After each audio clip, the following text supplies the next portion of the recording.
इस TV news देख रहे हैं आप। आज की प्रमुख खबरों के साथ मैं हूं अंसारुल हक। पहले सुर्खियां। चकिया रेलवे स्टेशन पर चलती ट्रेन में चढ़ रही महिला बाल बाल बची। आरपीएफ जवान ने फरिश्ता बनकर बचाया। पूरी घटना स्टेशन पर लगे सीसीटीवी में कैद। मियां बीबी के झगड़े में पुलिस को होना पड़ा गुस्से का शिकार। रण क्षेत्र में बदला मोतिहारी स्थित महिला थाना, 5 हिरासत में। मोतिहारी में होमगार्ड के पदों पर बहाली को लेकर फिजिकल टेस्ट की प्रक्रिया जोरों पर। बड़ी संख्या में युवा ले रहे हैं भाग। एसडीओ व एएसपी ने किया निरीक्षण। मोतिहारी के मलाही में युवक का देसी बंदूक लहराते वीडियो वायरल। पुलिस ने पहचान कर किया गिरफ्तार। नीट परीक्षा 2025 में मोतिहारी के अम्मार अली ने किया कमाल। 605 अंक लाकर हासिल किया ऑल इंडिया 1040 रैंक। हत्या व आर्म्स एक्ट का वांछित आयुष ठाकुर गिरफ्तार। देसी पिस्टल व कारतूस बरामद। सुगौली थाना पुलिस को मिली कामयाबी। मोतिहारी में साइबर फ्रॉड पर परिचर्चा। आम लोगों को साइबर क्राइम डीएसपी ने दी जरूरी सलाह। सिटीजन फोरम ऑफ मोतिहारी के तत्वाधान में आयोजित हुआ यह कार्यक्रम।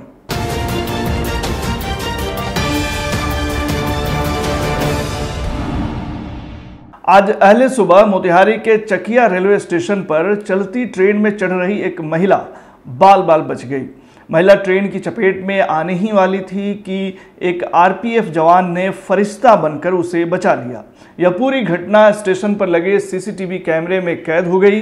खबर के मुताबिक सुबह करीब 6:30 बजे बापूधाम मोतिहारी से पाटलिपुत्र जाने वाली ट्रेन नंबर 15,556 में चकिया रेलवे स्टेशन पर एक महिला चढ़ रही थी।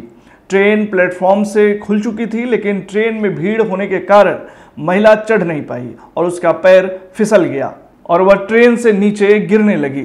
उसी समय पिपरा स्टेशन पर ड्यूटी पूरी कर उसी ट्रेन से चकिया उतरे आरपीएफ जवान जयप्रकाश यादव ने तुरंत हरकत में आते हुए महिला को नीचे खींच लिया और उसकी जान बचा ली। अगर एक पल भी देरी होती तो बड़ा हादसा हो सकता था। पूरी घटना स्टेशन पर लगे सीसीटीवी कैमरे में कैद हो गई। वीडियो में साफ दिख रहा है कि कैसे ट्रेन चल रही थी और महिला का पैर फिसलते ही जवान ने दौड़कर उसे बचा लिया।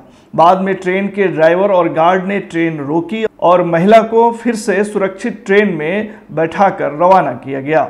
स्टेशन पर मौजूद लोग इस साहसी जवान की जमकर सराहना कर रहे हैं। मोतिहारी के महिला थाने में उस समय हंगामा मच गया जब पति पत्नी विवाद को सुलझाने के लिए बुलाए गए दोनों पक्षों के बीच तनातनी बढ़ गई और मामला पुलिस से भिड़ंत तक पहुंच गया। बताया गया है कि पत्नी पक्ष के लोगों ने पुलिस से बहस करते हुए नोकझोंक कर डाली।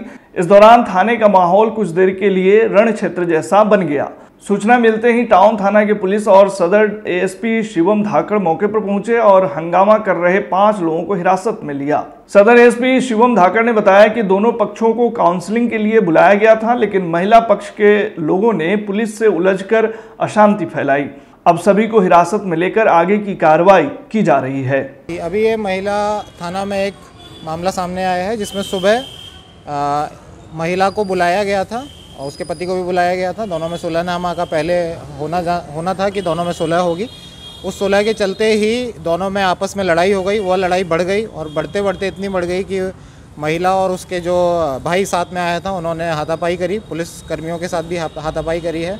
पुलिस की जो ड्राइवर है उसके साथ भी हाथापाई करी है। उनको रोकने के क्रम में उन्होंने भद्दी गाली भी दी है और बदतमीज़ी करी है। तो इसके चलते हमने उनको अभी वो डिटेन कर लिया है और उन पर अग्रिम कार्रवाई की जा रही है। कितने लोगों को डिटेन किया गया? अभी 4 लोगों को डिटेन किया गया। सर, ये देखा गया है कि मारपीट भी हो रही थी काफी। पुलिस जो आपस में दोनों पार्टी मारपीट कर रही थी उनको बीच बचाव में ही आई थी, उनको रोकने के लिए आई थी। उसी बीच में जो महिला है और उसका भाई है उन्होंने पुलिस के साथ हाथापाई करने की कोशिश की गई है। तो उसी क्रम में हमने उनको अग्रिम कार्रवाई की जा रही है। सर, पुलिस की तरफ से भी मारपीट की गई? जी बिल्कुल नहीं, पुलिस की तरफ से बिल्कुल मारपीट नहीं की गई। मोतिहारी पुलिस लाइन मैदान में होमगार्ड के पदों पर बहाली को लेकर फिजिकल टेस्ट की प्रक्रिया जोरों पर है। बड़ी संख्या में युवा इसमें भाग ले रहे हैं और पूरे जोश व उत्साह के साथ अपने प्रदर्शन से चयन की उम्मीद कर रहे हैं। परीक्षा की पारदर्शिता और निष्पक्षता सुनिश्चित करने के लिए अनुमंडल पदाधिकारी श्वेता भारती और अपर पुलिस अधीक्षक शिवम धाकड़ लगातार निरीक्षण कर रहे हैं। उन्होंने दौड़, ऊंची कूद, लंबी कूद, माप तौल, मेडिकल जांच और पंजीकरण केंद्रों का क्रमवार निरीक्षण कर व्यवस्थाओं का जायजा लिया। मौके पर सदर एसडीओ श्वेता भारती ने कहा, हमारा लक्ष्य है कि चयन पूरी तरह निष्पक्ष और शारीरिक मानकों के अनुसार हो, सभी को समान अवसर दिया जा रहा है। वहीं एएसपी शिवम धाकड़ ने बताया कि प्रक्रिया की पारदर्शिता बनाए रखने के लिए पर्याप्त पुलिस बल, मेडिकल टीम और स्टाफ की तैनाती की गई है। साथ ही प्रत्येक चरण की वीडियोग्राफी भी कराई जा रही है। मोतिहारी के मलाही थाना क्षेत्र स्थित चिंतामनपुर गांव में एक युवक का देशी बंदूक लहराते हुए वीडियो के वायरल होने के बाद पुलिस हरकत में आई। घटना को गंभीरता से लेते हुए अरेराज अनुमंडल पुलिस पदाधिकारी के नेतृत्व में टीम गठित की गई। जांच में वीडियो में दिख रहे युवक की पहचान फिरोज आलम के रूप में हुई है, जो चिंतामनपुर गांव का ही निवासी है। वहीं पुलिस ने 16 जून की सुबह फिरोज के घर पर छापेमारी कर उसे एक नाली देशी बंदूक के साथ गिरफ्तार कर लिया। पूछताछ में उसने कबूल किया कि 14 जून की रात बारात समारोह के दौरान हुए विवाद में डर फैलाने के इरादे से उसने बंदूक लहराई थी। मलाही थाना में कांड संख्या 208/25 दर्ज कर आर्म्स एक्ट की धाराओं के तहत मामला दर्ज किया गया है। आरोपी पर अग्रिम कानूनी कार्रवाई की जा रही है। थानाध्यक्ष ने सख्त लहजे में कहा है कि हथियार का सार्वजनिक प्रदर्शन कानून व्यवस्था के लिए खतरा है। ऐसे मामलों में किसी प्रकार की ढील नहीं दी जाएगी और दोषियों पर सख्त कार्रवाई की जाएगी। नीट परीक्षा 2025 में मोतिहारी के छतौनी स्थित बढ़ई टोला निवासी अम्मार अली ने शानदार प्रदर्शन किया है। उसने ऑल इंडिया रैंक 1040 प्राप्त की है। अम्मार ने इस परीक्षा में 605 अंक हासिल कर न सिर्फ अपने परिवार बल्कि पूरे इलाके का नाम रोशन किया है। अम्मार अली परवेज आलम के पुत्र हैं। उनकी इस सफलता से परिवार और मोहल्ले में खुशी का माहौल है।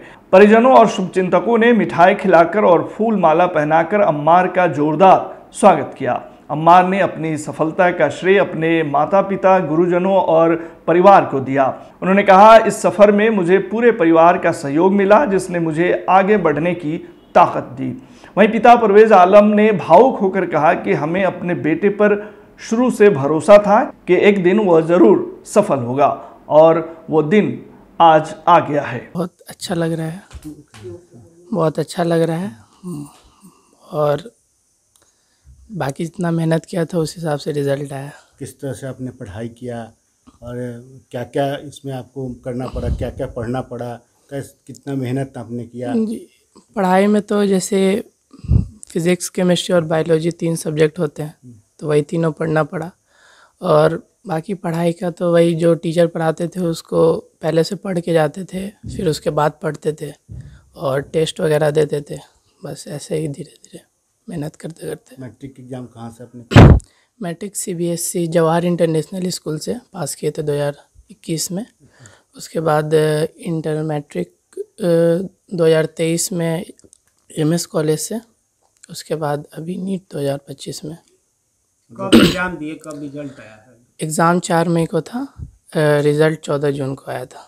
और ऑल इंडिया रैंक 1040 है, OBC कैटेगरी रैंक 314 है। नीट की पढ़ाई मैंने लास्ट अटैम्प्ट इससे पहले मैंने दिया था तो मेरे मार्क्स 632 आए थे।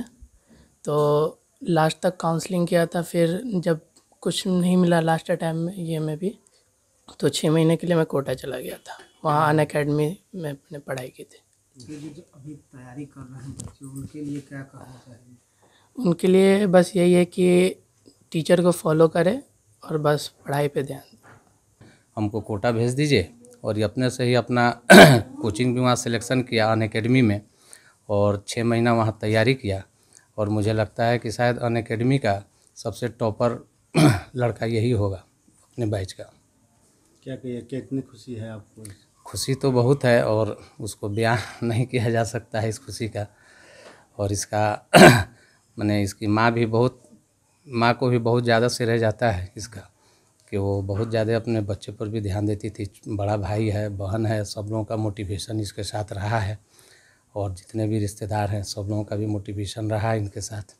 और उन लोगों का दुआ है कि आज बेटा मेरा जो है नीट क्वालिफाई किया है, ऑल इंडिया रैंक 1040 आया है।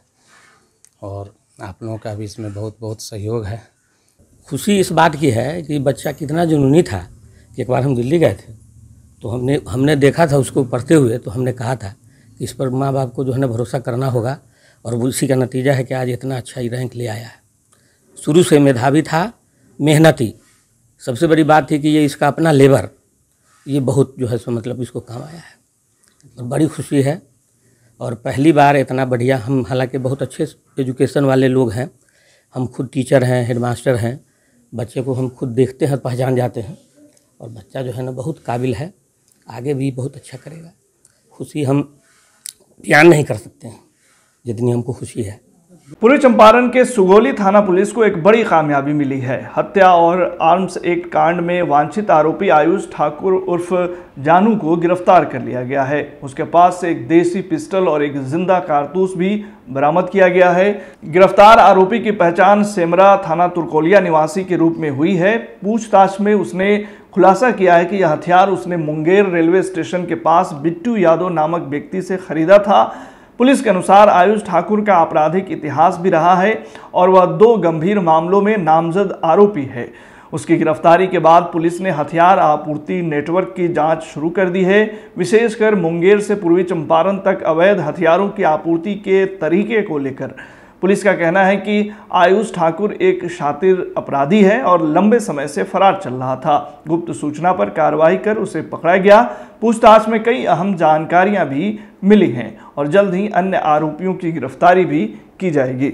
सिटीजन फोरम ऑफ मोतिहारी के तत्वाधान में साइबर फ्रॉड और नागरिकों के सामान्य भूलों को लेकर एक जागरूकता परिचर्चा का आयोजन हुआ। कार्यक्रम के मुख्य अतिथि साइबर क्राइम डीएसपी अभिनव पराशर थे, जो अपनी टीम के साथ नागरिकों को जागरूक करने पहुंचे। परिचर्चा की अध्यक्षता फोरम के नवनिर्वाचित अध्यक्ष अरुण कुमार श्रीवास्तव ने की, जबकि संचालन संरक्षक सह पूर्व अध्यक्ष वीरेंद्र जलान ने किया। कार्यक्रम में ट्रैफिक व्यवस्था को लेकर भी चर्चा हुई, जिसमें ट्रैफिक इंस्पेक्टर मृत्युंजय कुमार ने नागरिकों की जिज्ञासाओं का उत्तर दिया। डीएसपी पराशर ने बताया कि साइबर अपराध बढ़ते तकनीकी उपयोग के साथ तेजी से बढ़ रहे हैं और लालच व डर के कारण लोग अपराधियों के जाल में फंस जाते हैं। उन्होंने डिजिटल अरेस्ट जैसे नए तरीकों से सतर्क रहने और कोई भी व्यक्तिगत जानकारी साझा न करने की सलाह दी। साथ ही कहा कि अपना मोबाइल किसी को 1 मिनट के लिए भी न दें। परिचर्चा में फोरम के कई सदस्यों ने सवाल पूछे, जिनका डीएसपी पराशर ने विस्तार से जवाब दिया। कार्यक्रम के अंत में सतीश टंडन व सुधीर कुमार गुप्ता ने मुख्य अतिथि को प्रतीक चिन्ह भेंट कर सम्मानित किया। मौके पर फोरम के कई गण्यमान्य लोग मौजूद रहे। आज के बुलेटिन में फिलहाल इतना ही। तमाम खबरों और डिबेट्स के लिए जुड़े रहिए STV न्यूज के साथ।